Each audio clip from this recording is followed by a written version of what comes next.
దేవునికి మహిమ కలుగునుగాక. Hallelujah. Jesus Christ Holy Spirit ministry తరపున మీ అందరికీ యేసుక్రీస్తు నామములో వందనములు చెల్లిస్తున్నాను.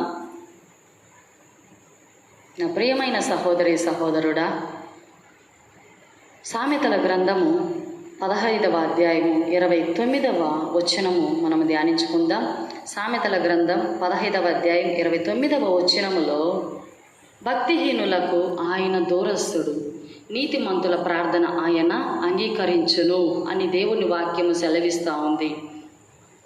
ఎవరైతే నీతిమంతులుగా తీర్చబడి ప్రార్థిస్తారో వారి ప్రార్థన దేవుడు తప్పక అంగీకరిస్తాడు. ఎవరైతే భక్తిహీనతలో జీవిస్తూ ప్రార్థిస్తారో వారి ప్రార్థన, వారి మనవి దేవుడు వినకుండా దూరంగా ఉంటాడని దేవుని వాక్యము సెలవిస్తూ ఉంది. నీతిమంతులకు కలిగినటువంటి గుణము మనం ఒకసారి ధ్యానించుకుందాం. మత్తయి సువార్త 1వ అధ్యాయము 19వ వచనములో చూస్తే, ఆమె భర్త అయిన యోసేపు నీతిమంతుడై ఉండి ఆమెను అవమానపరచనొల్లక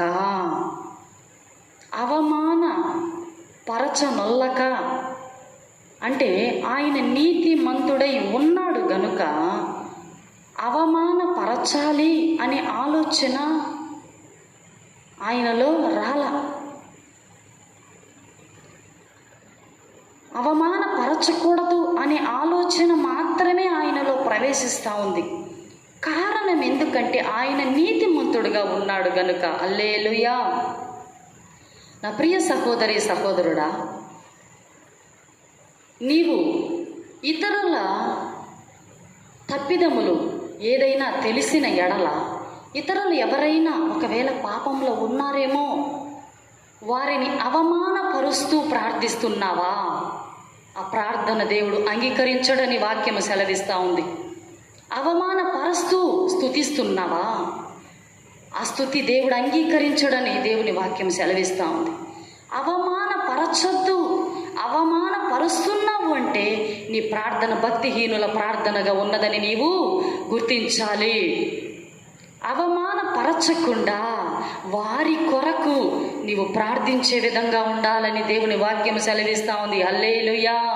నీతిమంతుడైన యేసయ్య పాపులమైన మన కొరకు ఈ లోకానికి వచ్చి మనలను అవమానపరచమొల్లక మన కొరకు ఆయన రక్తాన్ని చిందించి ఆయన మనకి కృపను అనుగ్రహించాడు. నా ప్రియ సహోదరి సహోదరుడా, నీతిమంతులుగా మనము ఉండాలి. ఇతరులను అవమానపరిచే జీవితాన్ని విడిచిపెట్టాలి. దేవుని పాదాలు పట్టుకొని ప్రార్థించాలి. అప్పుడు తప్పకుండా దేవుడు మన ప్రార్థన అంగీకరిస్తాడని దేవుని వాక్యము సెలవిస్తూ ఉంది. ఒకవేళ ఇప్పటి వరకు నువ్వు ఇతరులను అవమానపరుస్తూ ప్రార్థిస్తున్నావేమో, దేవుని వాక్యము చేత నీవు ఆ పాపాన్ని కడుగుకొని పశ్చాత్తాపపడి, ఇది మొదలుకొని ఎవ్వరిని నేను అవమానపరచనయ్యా, ఇతరుల కొరకు నేను వారు మారు మనసు పొందు నిమిత్తము ప్రార్థిస్తాను ప్రభువా, నీతిమంతుడుగా నీతిమంతురాలుగా నేను జీవించి నీ పాదాలు పట్టుకొని ప్రార్థిస్తానని నిన్ను నీవు దేవునికి ప్రతిష్ఠించుకోమని దేవుని వాక్యము సెలవిస్తూ ఉంది. హల్లెలూయా. దేవునికి మహిమ కలుగునుగాక. ఆమేన్.